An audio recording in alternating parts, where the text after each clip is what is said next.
Hello to all the beautiful to be mamas. आज की video special आपके लिए है। आज की वीडियो में हम जानेंगे कि प्रेगनेंसी के दौरान फिजियोथेरेपी का क्या रोल है।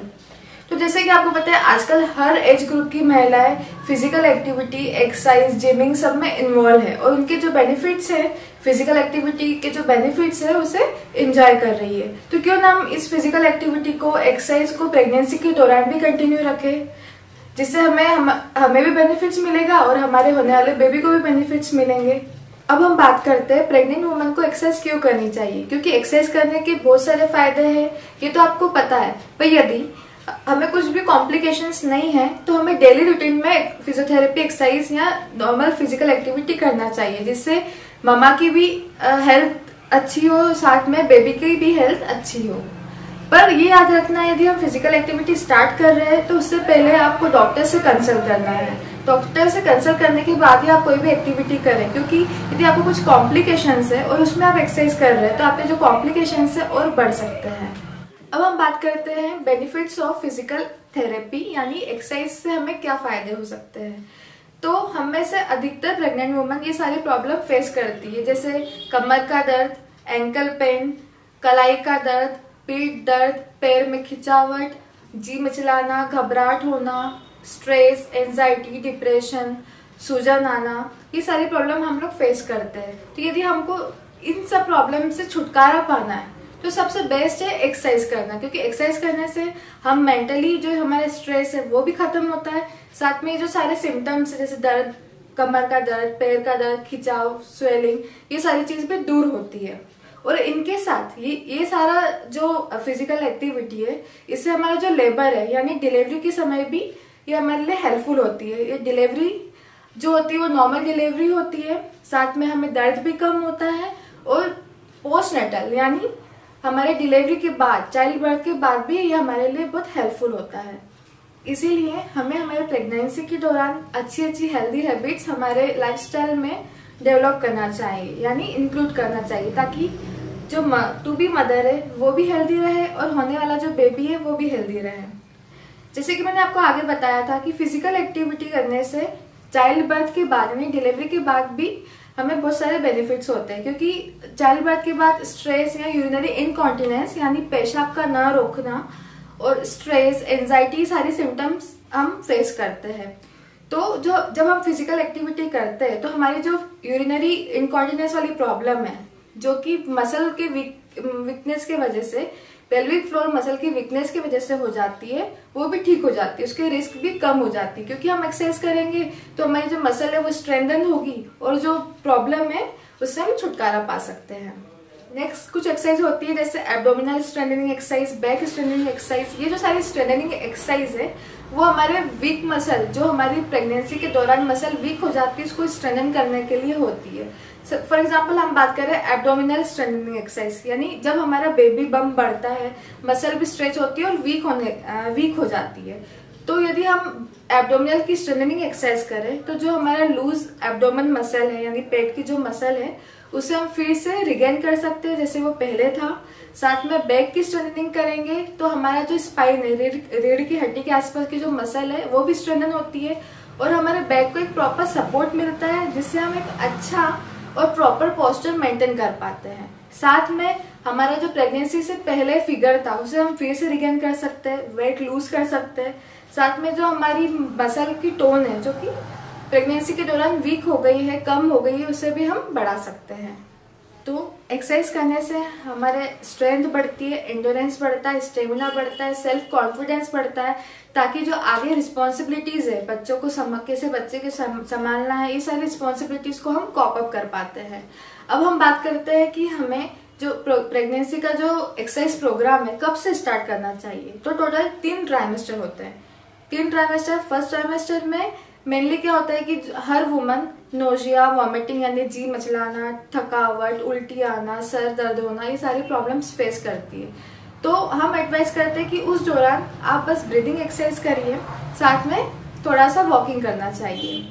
जैसे जैसे ट्राइमेस्टर या वीक एडवांस होते जाता है, बढ़ते जाता है, फॉर एग्जांपल सेकंड ट्राइमेस्टर की बात करें, थर्ड ट्राइमेस्टर की बात करें, तो जो एक्सरसाइज प्रोग्राम है वो एडवांस होता है, यानी उसमें हम और भी एक्सरसाइज इंक्लूड करते हैं।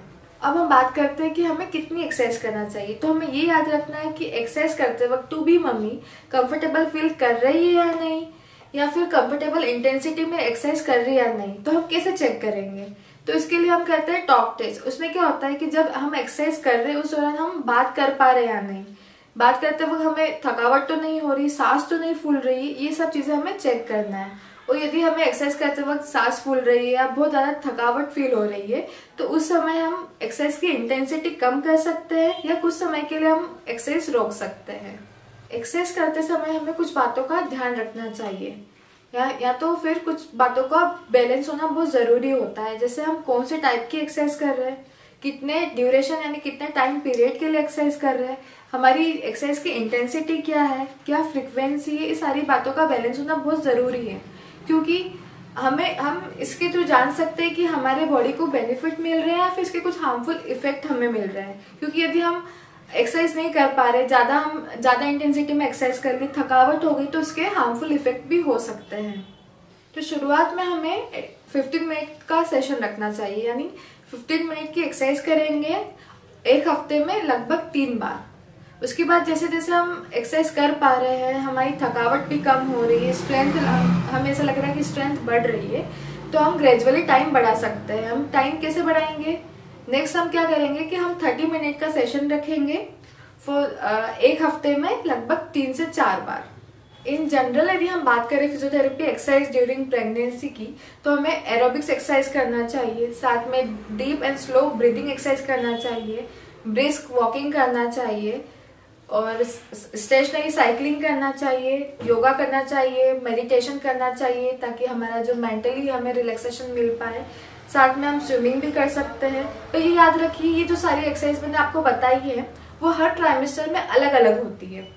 और हमें साथ में ये याद रखना है कि हमें जॉगिंग और रनिंग बिल्कुल भी नहीं करनी है। साथ में ऐसी एक्सरसाइज ना करें जिससे आपको इम्बैलेंस हो सकता है या तो फिर आपको चोट लग सकती है। ये सारी चीजें आपको अवॉइड करनी है। साथ में कूल डाउन और वार्म अप का जो एक्सरसाइज रिजीम होता है वो आपको फॉलो करना है। अब हम बात करते हैं प्रिकॉशंस, यानी प्रेगनेंसी के दौरान हमें किन बातों का ध्यान रखना है। तो सबसे पहले प्रेगनेंसी में हमें एक अच्छी और हेल्दी लाइफस्टाइल मेंटेन करना चाहिए। हमारी लाइफस्टाइल में हमें कुछ ऐसी चीजों को ऐड करना चाहिए जिससे हमारे बच्चे को भी बेनिफिट मिले, साथ में टू बी मदर को भी बेनिफिट मिले। जैसे न्यूट्रिशन, अच्छा खाना खाना चाहिए, हाइड्रेशन का ध्यान रखना चाहिए, प्रॉपर अमाउंट ऑफ पानी पीते रहना चाहिए, कुछ चीजों को अवॉइड करना चाहिए जैसे स्मोकिंग, एल्कोहल, ड्रग, इस सारी चीजों को हमें अवॉइड करना चाहिए क्योंकि इसके हार्मफुल इफेक्ट्स हो सकते हैं। नेक्स्ट, हमें पानी कैसे पीना है, तो हमें ड्यूरिंग एक्सरसाइज भी पानी पीना है, मतलब घुट घुट करके थोड़ा थोड़ा हम पानी पी सकते हैं, एक्सरसाइज के दौरान भी, एक्सरसाइज से पहले भी और एक्सरसाइज के बाद भी। मतलब ओवरऑल हमें पूरे जो एक्सरसाइज रिजिम में हाइड्रेशन रखना है, हमें पानी की कमी नहीं होने देना चाहिए। नेक्स्ट है खाना, हमें एक्सरसाइज से 1 घंटे पहले और 1 घंटे बाद खाने को अवॉइड करना चाहिए। यानी हम जब एक्सरसाइज कर रहे हैं हमें उससे 1 घंटे पहले खाना चाहिए या 1 घंटे बाद, क्योंकि उससे क्या हो सकता है, हमें हाइपोग्लाइसेमिया हो सकता है, यानी ब्लड में शुगर की कमी हो सकती है, जिसे हमें अवॉइड करना चाहिए। हमें हमारी लिमिट में एक्सरसाइज करना चाहिए, जितना हम कंफर्टेबल फील कर रहे हैं उतना ही एक्सरसाइज करना चाहिए। नेक्स्ट, यदि हमें एक्सर्शन हो रहा है, हमें एक्सेसिव स्वेटिंग हो रही है, उस समय भी हमें यदि हॉट एनवायरनमेंट है तो एक्सरसाइज अवॉइड करना चाहिए क्योंकि उससे हमें डिहाइड्रेशन हो सकता है। सेकेंड ट्राइमेस्टर में यदि हम एक्सरसाइज कर रहे हैं तो कुछ पोजीशंस का ध्यान रखना है, जैसे पीठ के बल लेटकर एक्सरसाइज नहीं करनी है। नेक्स्ट, फॉरवर्ड बेंडिंग एक्सरसाइज नहीं करनी है, ओवरहेड लिफ्ट नहीं करना है जिससे हमारा जो कमर में स्ट्रेस हो सकता है, ज्यादा हेवी वजन नहीं उठाना है। इन सब बातों का आपको ध्यान रखना चाहिए। बात करते हैं हमें एक्सरसाइज करना कब बंद कर देना चाहिए। सबसे पहला जो हमारा पॉइंट है वो है सांस लेना। हमें यदि सांस लेने में दिक्कत हो रही है, डिजीनेस, चक्कर आना, वॉमिटिंग हो रही है या घबराहट हो रही है, स्वेलिंग हो गई है, या फिर बच्चे का मूवमेंट, बेबी का मूवमेंट कम हो गया हो, या तो फिर यूटेराइन कॉन्ट्रैक्शन बढ़ गया हो, पेन हो रहा हो, हमें वजाइनल ब्लीडिंग होने लगे, या फिर हमारा जो अम्नियोटिक फ्लूइड है उसका लीकेज हो जाए, इन सब कंडीशंस में हमें तुरंत ही डॉक्टर से कंसल्ट करना चाहिए। लास्ट और सबसे इम्पोर्टेंट पॉइंट, कॉन्ट्रा इंडिकेशन, यानी हमें किस समय एक्सरसाइज नहीं करना चाहिए। सबसे पहले यदि हमें हार्ट रिलेटेड प्रॉब्लम हो लंग रिलेटेड प्रॉब्लम हो, किडनी रिलेटेड प्रॉब्लम हो, थायराइड हो, या फिर अनकंट्रोल डायबिटीज हो, लो बीपी हो, हाई बीपी हो, या फिर हमारा जो मेम्ब्रेन है वो रप्चर हो चुका हो, प्लेजेंटा प्रीविया की कंडीशन हो, या फिर मल्टीपल मिसकैरेज का हिस्ट्री हो, या तो फिर हमारे जो प्रेगनेंसी इंड्यूस हाइपरटेंशन हो, प्रेगनेंसी इंड्यूस डायबिटीज हो, इन कंडीशन में हमें एक्सरसाइज नहीं करनी चाहिए। नेक्स्ट हम बात करते हैं कॉन्ट्रा इंडिकेशन, यानी ऐसी कुछ प्रॉब्लम्स होती है जिसमें हमें एक्सरसाइज अवॉइड करना चाहिए, कुछ ऐसी एक्सरसाइज करना चाहिए जो उस प्रॉब्लम को ना बढ़ाए। सबसे पहले है वजाइनल ब्लीडिंग। यदि हमारे वजाइना से ब्लीडिंग हो रही है, कुछ डिस्चार्ज हो रहा है, उस केस में हमें बेड रेस्ट करना चाहिए और टेम्पररी बेड रेस्ट कर सकते हैं। उसके बाद जैसे यदि वो प्रॉब्लम रिजॉल्व हो जाती है, डॉक्टर से कंसल्ट करने के बाद हम फिर से एक्सरसाइज या फिजिकल एक्टिविटी कर सकते हैं। नेक्स्ट है प्लेजेंटा प्रीविया, यानी लो लाइंग प्लेजेंटा। उस केस में हमें पेल्विक फ्लोर एक्सरसाइज बिल्कुल नहीं करनी है, ओनली हम वॉकिंग कर सकते हैं, साथ में ब्रीदिंग एक्सरसाइज कर सकते हैं।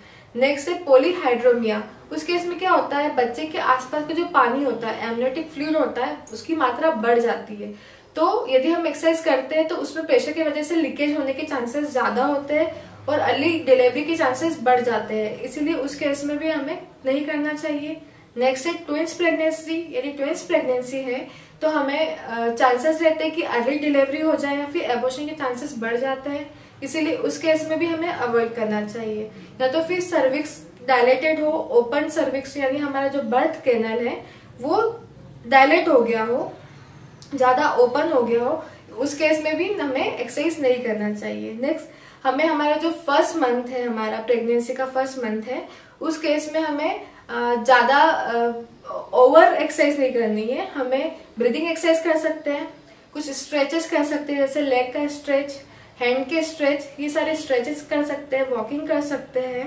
नेक्स्ट हमें ये ध्यान रखना है कि हमारा जो फोर्थ मंथ है उसके बाद ही हम पेल्विक फ्लोर एक्सरसाइज करें। बिफोर फोर्थ मंथ हमें पेल्विक फ्लोर एक्सरसाइज नहीं करनी है। उसके बाद जैसे जैसे ग्रेजुअली टाइम बढ़ रहा है, फोर्थ मंथ, फिफ्थ मंथ, हम पेल्विक फ्लोर एक्सरसाइज के साथ कुछ एडवांस एक्सरसाइज भी कर सकते हैं। तो ये याद रखिए, एक्सरसाइज करते वक्त हमें कुछ बातों का ध्यान रखना है, जैसे लूज कपड़े पहनना है, साथ में हिल्स को अवॉइड करना है, ऐसी एक्सरसाइज ना करें जिससे आपको इम्बेलेंस हो जाए और ये सारी प्रॉब्लम फेस करो आप। इसीलिए अवॉइड करिए इन सब चीजों को ताकि आप अच्छे से एक्सरसाइज कर पाए। नेक्स्ट, आपको कुछ जरूरी नहीं है कि आपको फ्लोर पे ही एक्सरसाइज करनी है। यदि आप बेड पे कंफर्टेबल है, सोफा पे कंफर्टेबल है, तो आप वहां पर भी एक्सरसाइज कर सकते हैं। नेक्स्ट हम बात करते हैं ब्रेस्ट फीडिंग एंड एक्सरसाइज की। तो आप सोच रहे होंगे ब्रेस्ट फीडिंग का एक्सरसाइज के साथ क्या रिलेशन है। ये हमें मॉडरेट अमाउंट में फिजिकल एक्टिविटी करना चाहिए। तो ये याद रखना चाहिए कि ब्रेस्ट फीडिंग और एक्सरसाइज के बीच में लगभग 1 घंटे का अंतर हो, यानी ब्रेस्ट फीडिंग के 1 घंटे पहले एक्सरसाइज करिए या फिर 1 घंटे बाद, क्योंकि एक्सरसाइज करने से जो ब्रेस्ट मिल्क की क्वालिटी बढ़ती है, उसकी क्वांटिटी भी बढ़ती है। इसलिए हमें ये फिजिकल एक्सरसाइज करना चाहिए ड्यूरिंग द ब्रेस्ट फीडिंग। साथ में जो नर्सिंग मदर है, जो ब्रेस्ट फीडिंग मदर है, उन्हें एक सपोर्टिंग ब्रा पहनना चाहिए ताकि एक्सरसाइज करते वक्त वो कंफर्टेबल फील करे। नेक्स्ट हम बात करते हैं न्यूट्रिशन की। तो प्रेगनेंसी के दौरान हमें हाई फाइबर डाइट लेना चाहिए, हाईली प्रोटीन डाइट लेना चाहिए, आयरन कंटेंट वाला जो फूड है वो ज्यादा लेना चाहिए ताकि हमारे लिए भी वो बेनिफिट करे, साथ में हमारे बेबी को भी वो बेनिफिट करे, उसको ग्रो होने में, उसको डेवलप होने में वो हेल्प करे। और साथ में यदि हमें नोजिया वॉमिटिंग वाली प्रॉब्लम हो रही है तो हम ऐसा नहीं कि एक साथ बहुत सारा खाना खा लिया, क्योंकि आजकल ऐसा सोचने में आता है कि यार बच्चा अंदर है तो हमें 2 का खाना खाना नहीं है। हमें 2 का खाना खाना जरूरी नहीं होता, पर यह है कि आपको एक बैलेंस डाइट में खाना खाना है और स्मॉल पोर्शन में खाना खाना है, जिससे क्या होता है कि हमें नोजिया वॉमिटिंग यानी जी मिचलाना, उल्टी होना, ये प्रॉब्लम नहीं होती है। तो आई होप आपके लिए वीडियो हेल्पफुल रहा होगा। आगे हम first trimester, second trimester, third trimester की एक्सरसाइज जानेंगे। So stay tuned for the video, like the video, subscribe the channel ताकि आपको इस रिलेटेड वीडियोस मिलते रहे।